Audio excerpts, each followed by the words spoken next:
Imamat pasal 8. Pentahbisan Harun dan anak-anaknya. Tuhan berfirman kepada Musa, "Panggillah Harun dan anak-anaknya bersama-sama dengan dia, dan ambillah pakaian-pakaian, minyak urapan, dan lembu jantan korban penghapus dosa, 2 domba jantan dan bakul berisi roti yang tidak beragi. Lalu suruhlah berkumpul segenap umat ke depan pintu kemah pertemuan." Musa melakukan seperti yang diperintahkan Tuhan kepadanya. Lalu berkumpullah umat itu di depan kemah pertemuan. Berkatalah Musa kepada umat itu, "Inilah firman yang diperintahkan Tuhan untuk dilakukan."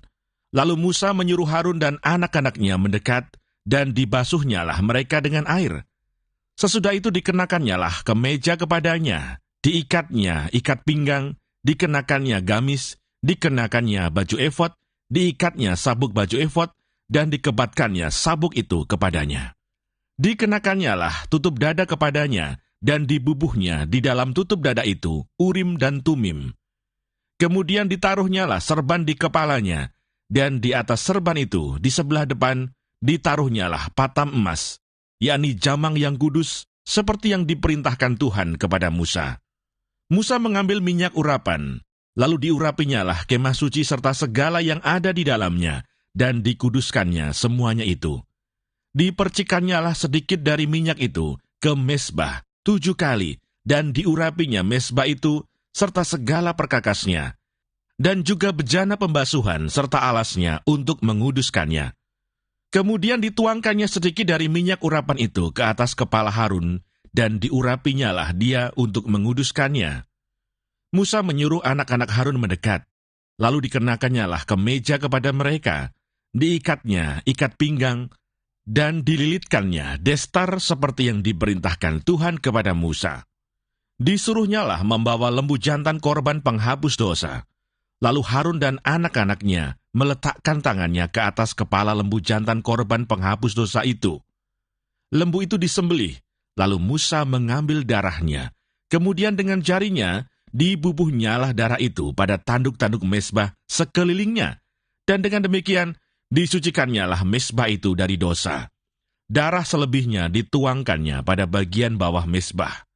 Dengan demikian dikuduskannya mezbah itu dan diadakannya pendamaian baginya. Diambillah segala lemak yang melekat pada isi perut, umbai hati, kedua buah pinggang serta lemaknya. Lalu Musa membakarnya di atas mezbah. Tetapi lembu jantan itu dengan kulit, daging, dan kotorannya dibakarnya habis di luar perkemahan, seperti yang diperintahkan Tuhan kepada Musa. Kemudian disuruhnya membawa domba jantan korban bakaran. Lalu Harun dan anak-anaknya meletakkan tangannya ke atas kepala domba jantan itu. Domba itu disembelih, lalu Musa menyiramkan darahnya pada mezbah sekelilingnya. Domba itu dipotong-potong menurut bagian-bagian tertentu. Lalu Musa membakar kepalanya dan bagian-bagiannya dan lemaknya. Tetapi isi perut dan betisnya dibasuh dengan air. Lalu Musa membakar seluruh domba jantan itu di atas mezbah. Itulah korban bakaran yang baunya menyenangkan, yakni suatu korban api-apian bagi Tuhan, seperti yang diperintahkan Tuhan kepada Musa. Kemudian disuruhnya membawa domba jantan yang lain, yakni domba persembahan pentahbisan. Lalu Harun dan anak-anaknya meletakkan tangannya ke atas kepala domba jantan itu. Domba jantan itu disembelih. Lalu Musa mengambil sedikit dari darahnya dan membubuhnya pada cuping telinga kanan Harun, pada ibu jari tangan kanan, dan pada ibu jari kaki kanannya. Musa menyuruh anak-anak Harun mendekat, lalu membubuh sedikit dari darah itu pada cuping telinga kanan mereka, pada ibu jari tangan kanan, dan pada ibu jari kaki kanan mereka. Lalu Musa menyiramkan darah selebihnya pada mezbah sekelilingnya. Diambilnyalah lemaknya, ekornya yang berlemak, segala lemaknya yang melekat pada isi perut, umbai hatinya, kedua buah pinggang, serta lemaknya dan paha kanannya.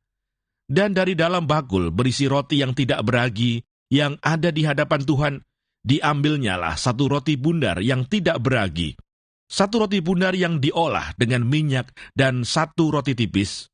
Lalu diletakkannya di atas segala lemak dan di atas paha kanan itu, dan ditaruhnya seluruhnya di telapak tangan Harun dan di telapak tangan anak-anaknya, dan dipersembahkannya semuanya sebagai persembahan unjukan di hadapan Tuhan.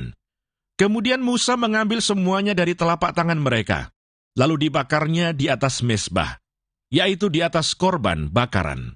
Itulah persembahan pentabisan untuk menjadi bau yang menyenangkan. Itulah suatu korban api-apian bagi Tuhan. Musa mengambil dada domba itu dan mempersembahkannya sebagai persembahan unjukan di hadapan Tuhan. Itulah yang didapat Musa sebagai bagiannya dari domba jantan persembahan pentabisan itu, seperti yang diperintahkan Tuhan kepada Musa. Dan lagi Musa mengambil sedikit dari minyak urapan dan dari darah yang di atas mezbah itu, lalu dipercikkannya kepada Harun, ke pakaiannya, dan juga kepada anak-anaknya, dan ke pakaian anak-anaknya. Dengan demikian, ditabiskannya Harun pakaiannya, dan juga anak-anaknya, dan pakaian anak-anaknya. Berkatalah Musa kepada Harun dan kepada anak-anaknya, "Masaklah daging itu di depan pintu kemah pertemuan.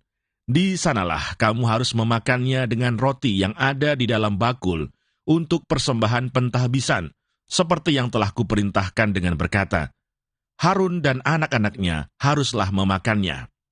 Dan apa yang tinggal dari daging dan roti itu, haruslah kamu bakar habis dengan api. Janganlah kamu pergi dari depan pintu kemah pertemuan selama 7 hari, sampai kepada genapnya perayaan pentahbisan, karena perayaan pentahbisan akan berlangsung 7 hari lamanya.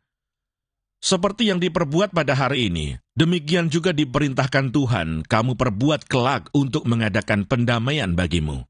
Di depan pintu kemah pertemuan, haruslah kamu tinggal siang malam 7 hari lamanya, dan kamu harus lakukan kewajibanmu terhadap Tuhan dengan setia, supaya janganlah kamu mati, karena demikianlah diperintahkan kepadaku. Maka Harun dan anak-anaknya melakukan segala firman yang diperintahkan Tuhan dengan perantaraan Musa.